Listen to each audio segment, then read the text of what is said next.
Je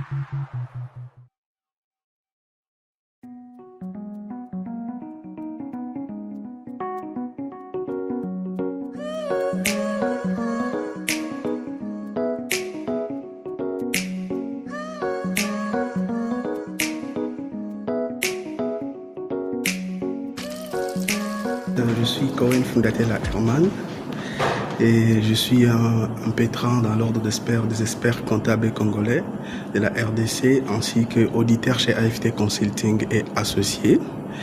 Alors aujourd'hui il y a eu ma défense, ma soutenance du mémoire concernant le master CCA2 dont je parlais sur la contribution de l'audit légal dans le respect des procédures de passation de marchés publics.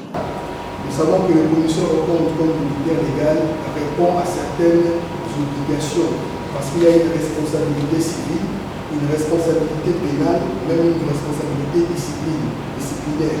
Parce qu'un commissaire de compte a une obligation de relever tout ce qu'il a détecté comme anomalie significative.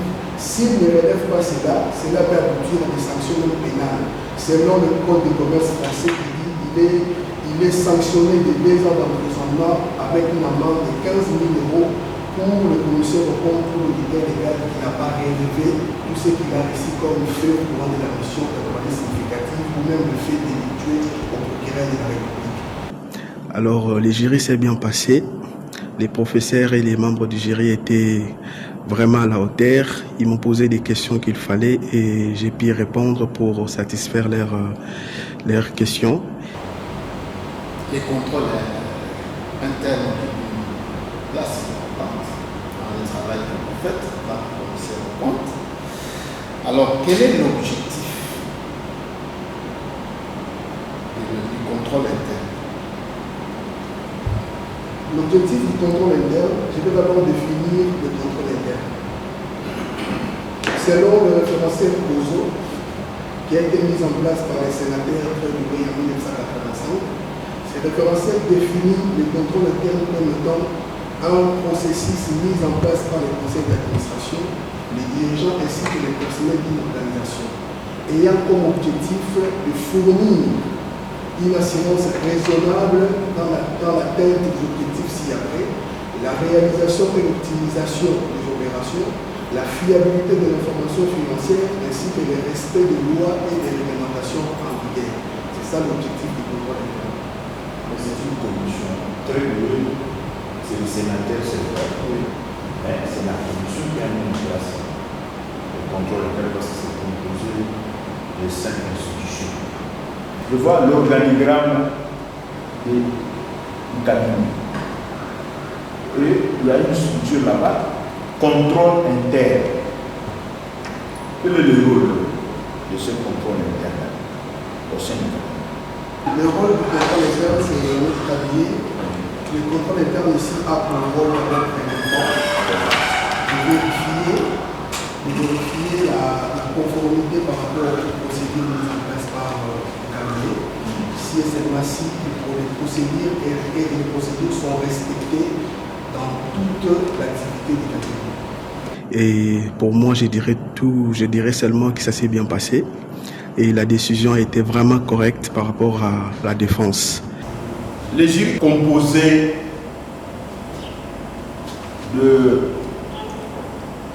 locopéteurs, experts comptables et réviseurs comptables en République démocratique du Congo, en même temps directeur général chargé de la formation et coopération au Conseil permanent de la comptabilité au Congo et commissaire aux comptes, et de moi-même, professeur ordinaire Mouyamba Kalumba et William, expert comptable, membre de l'ONEC, réviseur comptable IRC et comme mon confrère aussi, commissaire aux comptes. Le jury a été donc chargé d'apprécier et d'examiner les mémoires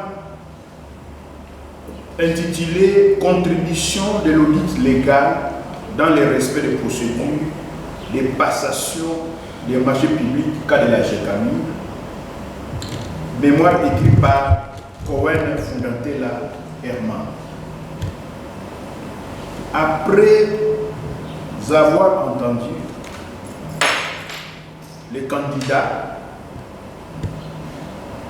le jury s'est retiré et a délibéré à huis clos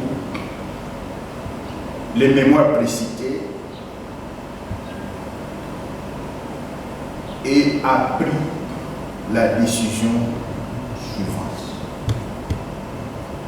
Les mémoires de Cohen Fundantela Herman est reçu avec une mention distinction.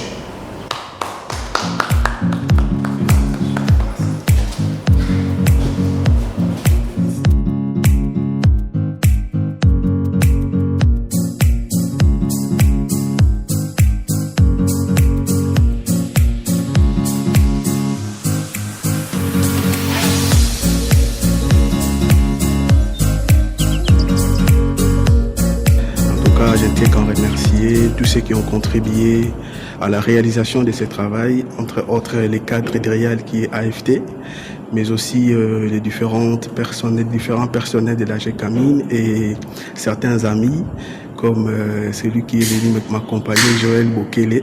En tout cas, je le remercie pour sa présence et son soutien moral et autres. Et puis, tout le grand remerciement revient à Dieu. Oui, par rapport à la qualité de l'enseignement de l'INTEC, en tout cas, l'enseignement est vraiment de haute qualité parce qu'il n'y a pas une différence entre ceux qui sont à l'étranger, ceux qui le font sur place et nous qui le faisons en intermittence. Alors, je pense que c'est vraiment des enseignements de qualité et puis grâce à ces enseignements, en tout cas, ça nous a permis d'apprendre davantage et puis de défendre les métiers en termes d'audit, contrôle et comptabilité. Oui, ce qui me reste maintenant, je dois continuer avec les DEC. Les DEC, c'est les diplômes d'expertise comptable. Et je pense que je pars dans ce sens-là. Et puis, pourquoi pas valider toutes les unités d'enseignement au sein de l'ONEC et devenir expert comptable.